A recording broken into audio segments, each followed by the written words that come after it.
So MacArthur saw the whole battle from his home, huh? After getting notified through a bathroom door. Man, talk about getting caught with your pants down. uh, what do you mean I shouldn't talk of the Emperor that way?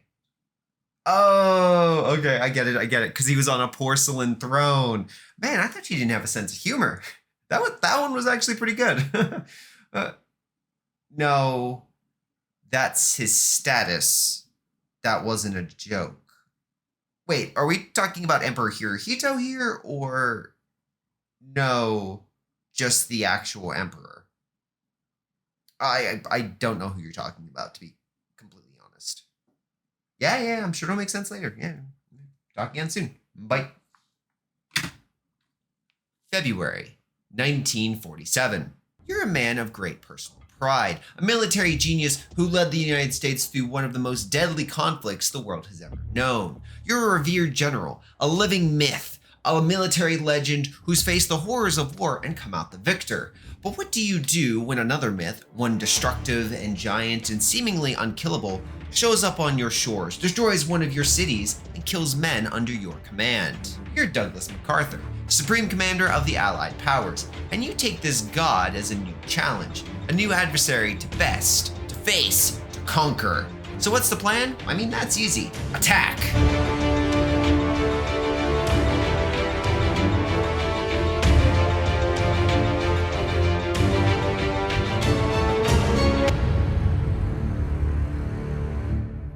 Hello everyone, I'm GrayShot151 and welcome to a very special What If featuring Godzilla Minus One.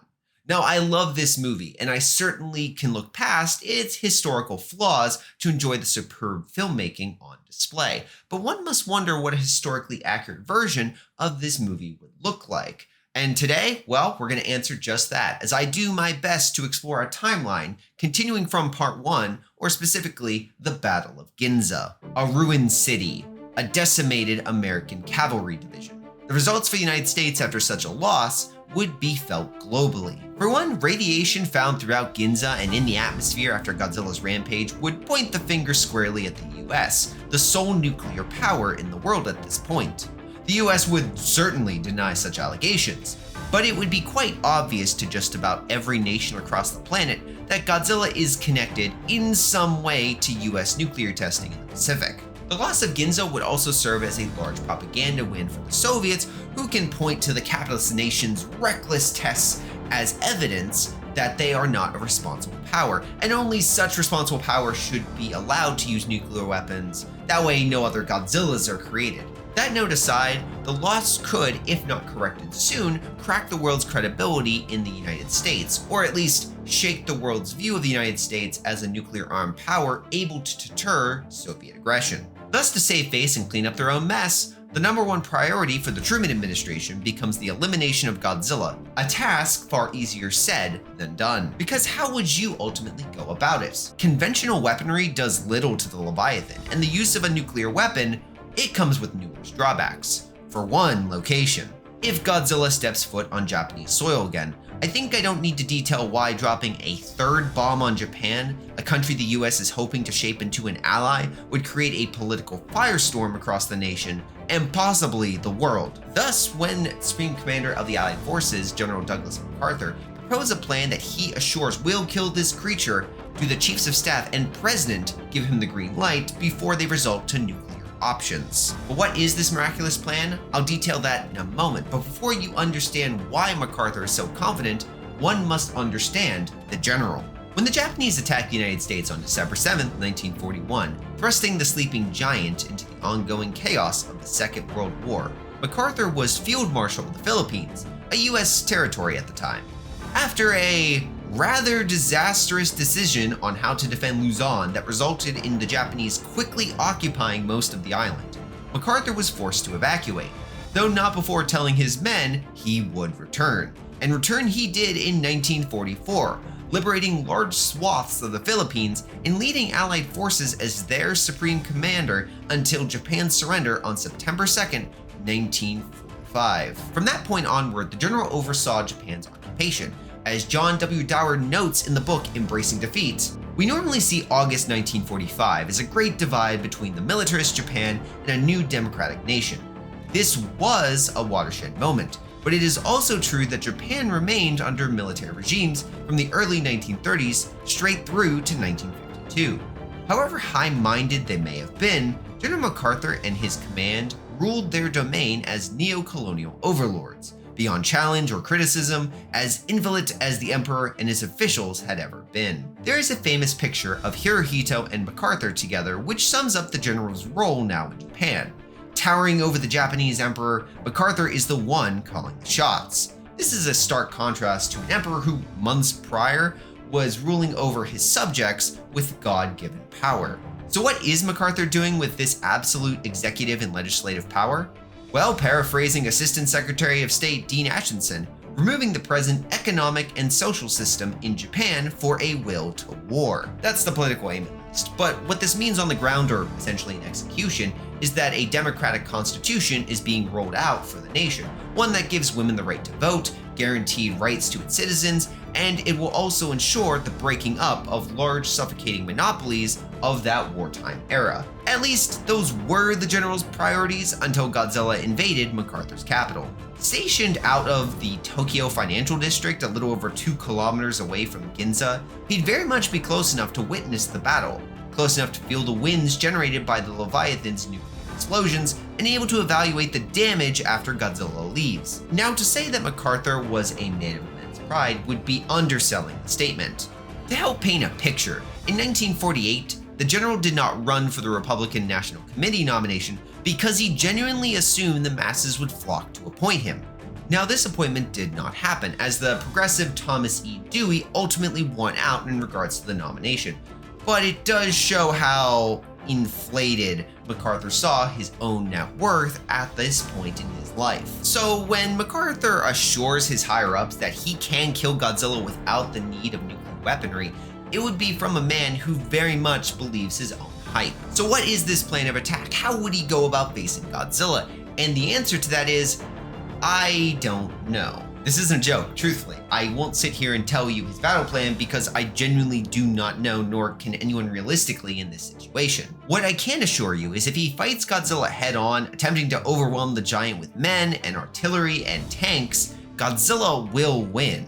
A result no different from any Godzilla versus the military scene in his films. Regardless of the plan, it's likely the United States attempts to make this an international issue, using the United Nations to their own benefit, or at least to gather allies already in Japan like the United Kingdom. The Soviets, meanwhile, would abstain at best, or possibly even boycott the UN, as this would clearly just be the US using other countries to clean up their own mess. With all that said, what is this best case plan of attack? Put simply, a war of attrition. See, much would be learned after Ginsa. For one, it'd be hard to miss the immense damage the beast inflicts upon itself after firing its atomic ray. If this weakness could be exploited, then perhaps conventional weaponry could be used to overwhelm the creature's regeneration. Other strategies may be floated by experts to exploit this weakness, like submerging Godzilla to crush him using pressure, but I doubt they'd get much headway against MacArthur, a man of the military that would want to use the military to end this problem. Thus, a battle plan is drawn up. Using the creature's own calls as a lure, Godzilla will be drawn into an unpopulated valley surrounded by mountainous terrain. Once inland and within range, every 105mm artillery piece or big gun MacArthur can get his hands on will open fire on pre-sighted distances, pummeling the atomic Leviathan even if he vanishes into a wall of dust. You might be asking, well, won't the men essentially be vaporized once Godzilla counterattacks? And the answer to that is no. This is why the attack is being conducted in this terrain by the coast. The big guns are outside of Godzilla's view, separated by tall hills and multiple miles. All that the Leviathan will see close by are flashing lights and balloons. These are not the party kind, nor are they being used to bring up anything from the depths.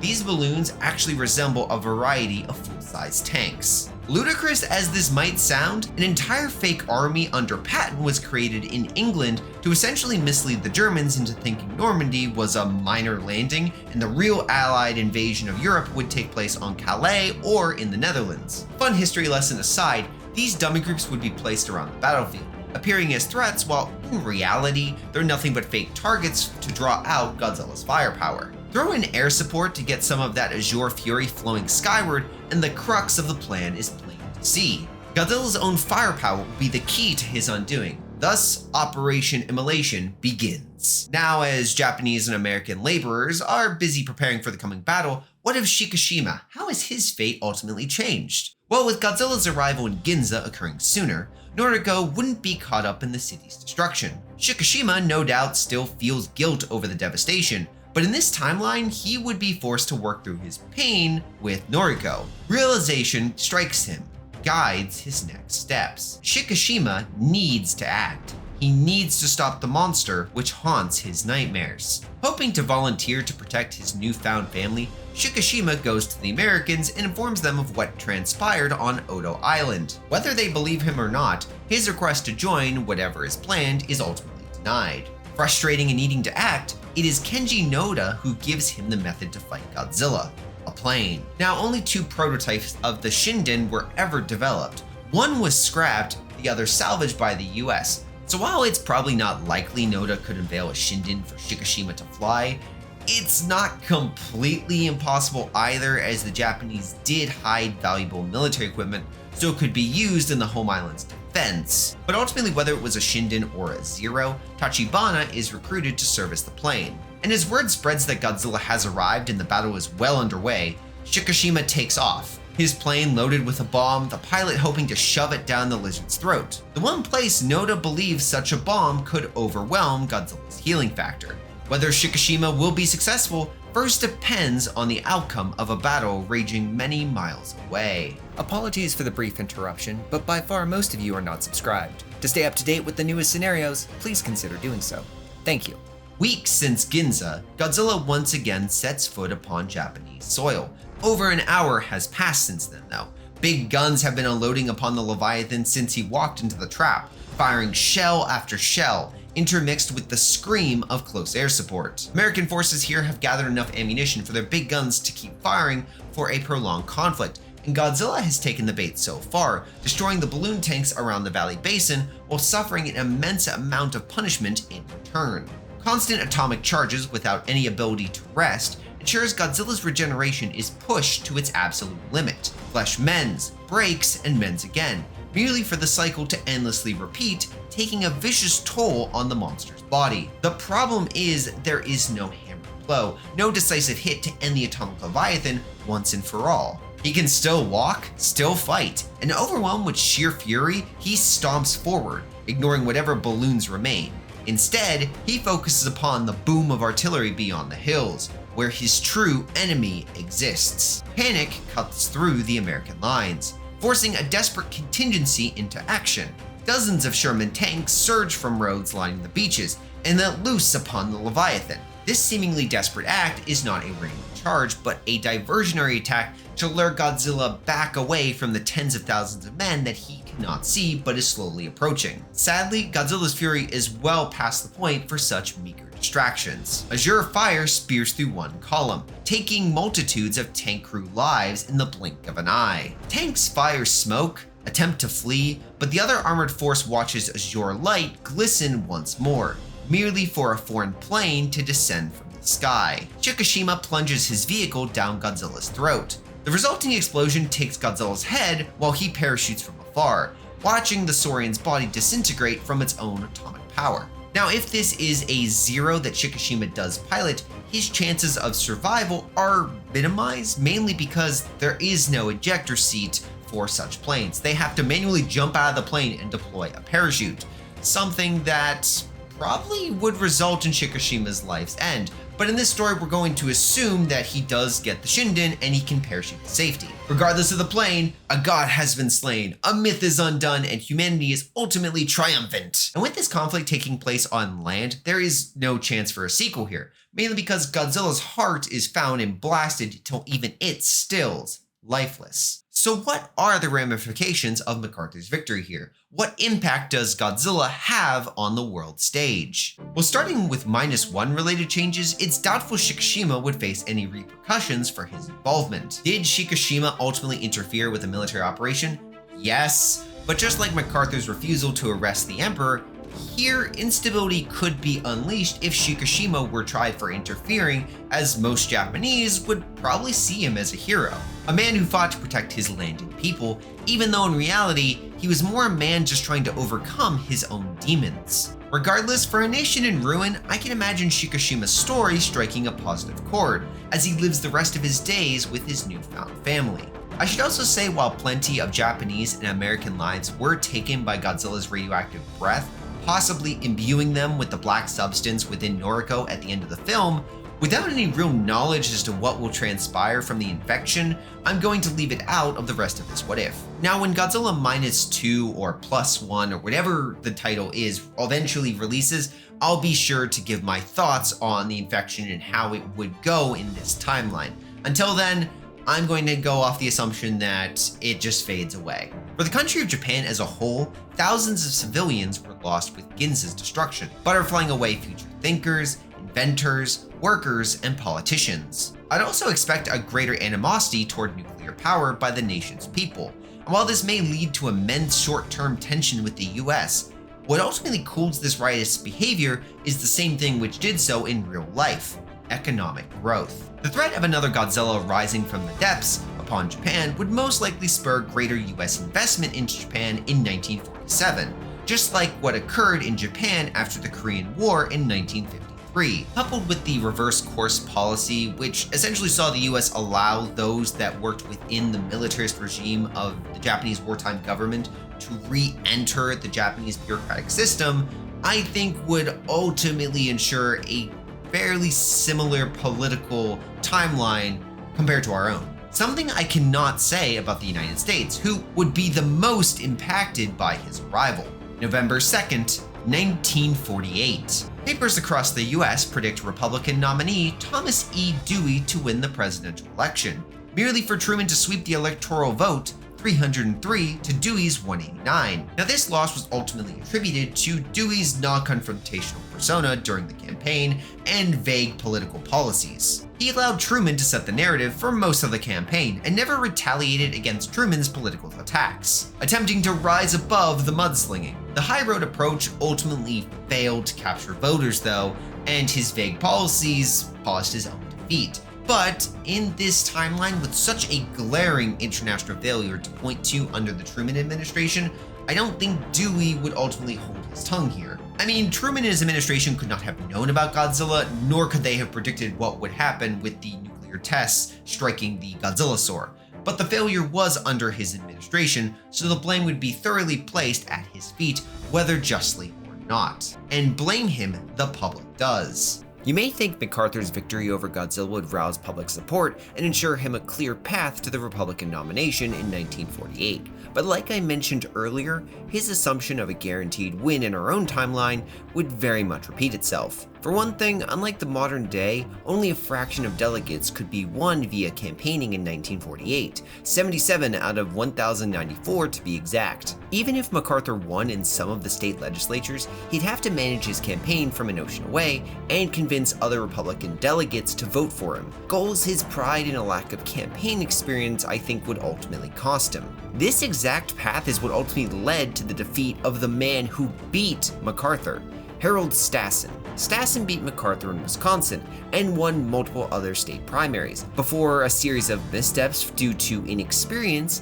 led to Dewey eventually usurping the upstart. If MacArthur's success placed him on this path, then the road most likely still ends with a Dewey win. Now, this wouldn't be a surefire win for the Republican nominee. Even if Dewey plays his cards right, this election would still be close. But Godzilla's rampage could just be enough to cast doubt on Truman's abilities, making those newspapers in this timeline right. So Dewey wins. What ultimately changes, you might be asking? And at first, not much. As a socially liberal, fiscally conservative Republican, I doubt Dewey's administration would differ that much from Truman. This is a time in American politics where the parties were more aligned than in the modern day, and Democrats held clear majorities in the House and Senate, so I won't bother with hypothetical small changes like the Housing Act of 1949 either not existing or being extensively watered down. What ultimately does matter, though, is the timing of his administration, because the Korean War now falls on Dewey's lap, and thanks to Godzilla, this will be a very different Korean War. With Dewey's administration beginning in 1949, Dewey would oversee the nationalist evacuation to Taiwan, with the communists taking over mainland China. No amount of aid would really change Chiang Kai-shek's forces' fate here, but if Dewey sent less or simply prioritized strengthening the growing American presence on Japan due to fear of another Godzilla rising from the depths, one could imagine nationalist China perhaps falling sooner in the Civil War. But you're probably asking, what could a few weeks, if months, really change in the grand scape of this war? And the answer is, at least for the Korean War, a lot, if not the war in its entirety. Kim Il-sung's invasion of the South happened to coincide with the Soviets boycotting the United Nations due to the body's lack of recognition of the People's Republic of China. If the Soviets boycotted sooner, whether in 1947 or months in advance in this timeline, what could happen is that their veto would delay the deployment of troops, specifically US troops, from Japan to the Korean mainland. This delay might not sound all that pivotal, but even a couple weeks could give the North Koreans and Kim Il-sung's forces the time to claim a total victory in South Korea. Another possible outcome here is that when Kim Il-sung asked Stalin and Mao for tacit approval, while Mao would definitely approve the invasion of South Korea, Stalin, fearing the increased military presence on Japan, tells Kim no, at least for now. I think Kim Il-sung would eventually win over Stalin in time, but once again, if this war starts out in, let's say, 1951, by then they would be back in the United Nations, meaning they can cast their veto, meaning a win for the communist nation of North Korea. These ideological forces aside, without the loss of US troops by the tens of thousands like in our own timeline, I don't think the public would ultimately hold Dewey that responsible. Yes, internationally, South Korea's fall is a bigger deal and may force Dewey to back the French in Vietnam to claim a win against communism, leading to an earlier American entry into the Vietnamese conflict.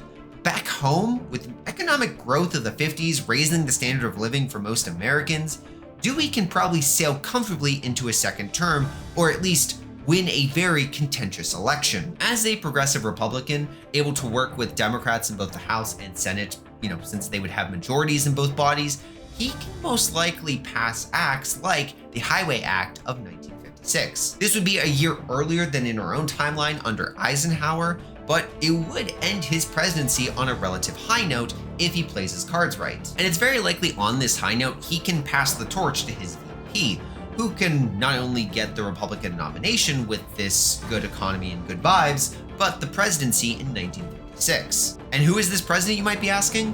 One Earl Warren. This name might sound familiar, as in our own timeline, he was the Chief Justice of the United States Supreme Court. Under his watch, he famously ended school segregation and established Miranda rights. But here as president, he'd have the power to set forth a more domestic-focused agenda, one focused on civil and voting reform. And in a best-case scenario where he's able to champion his views on voting rights and civil rights, he might be able to get the Civil Rights Act and Voting Rights Act through Congress almost a decade earlier. Don't get me wrong here, this would be an immense undertaking, one the conservative wing of his Republican base would be furious over. But let's say he gets it passed, as in our own timeline, proportionally more Republicans voted for those acts than Democrats, even though they were brought under a Democrat administration. Well, I don't see Warren making it long in office, as in 1960 when he runs for re-election, I can imagine the more charismatic and youthful JFK crushing him compared to Nixon in our original timeline. Politics for the US after JFK would be fundamentally changed forever. See, in our own timeline, while a slow but steady process, after those acts were passed, Dixiecrats, or Southern Democrats, gradually moved to the Republican base, while African Americans gradually move en masse to the Democratic Party. Here, that transition could be slowed or just not occur, fundamentally changing American politics, campaigns, and the future of the country for the rest of the 20th century. So long story short, Godzilla was essentially able to destroy the administration of every presidential candidate after JFK, so take with that as you will. As for the rest of the world, there are a few general trends I could foresee. Most importantly, nuclear testing in the Pacific, possibly the Atlantic, would not occur after Godzilla for fear of irradiating another Godzillasaur. There most likely would be a large military operation to hunt down the Godzillasaurs, causing them to migrate across the planet if their numbers are anywhere decent, like in the dozens perhaps. And if that were to take place, what happened on Odo Island may just take place in South America, Europe, and other major populated areas. What this also means is radioactive exposure for native islanders through the Pacific is lessened dramatically. This most likely just changes the location of such tests instead of eliminating them. Tests are thus conducted in remote Arctic locations or underground. This wouldn't ultimately dissuade nations like the Soviets from acquiring the bomb, just force nations who seek such power to be far more wary with their testing. As for pop culture, we already saw in our own timeline the boom of 1950s monster movies in response to fears of nuclear activity. Godzilla's creation would only fuel the fires of those films' creation, not to mention cement him as the king of these fake titans. Perhaps Ray Harryhausen in this timeline is requested to work on such a movie, bringing the dead beast back to life through the art of claymation for a gripping war movie, recounting how the US beat the nuclear Leviathan. And on that light note is where I'm going to be wrapping up this scenario. This has been an absolute blast to write and a monster of a project to create. So if you've enjoyed, remember to subscribe or to become a member. Part 5 of What If Gamera Was in the Monsterverse releases next Friday and is actually available right now if you become a member. After that, What If Zilla Was in the Monsterverse releases on November 7th. Until then, I'm GrayShot151 and I'll see you all next time. Until then, later.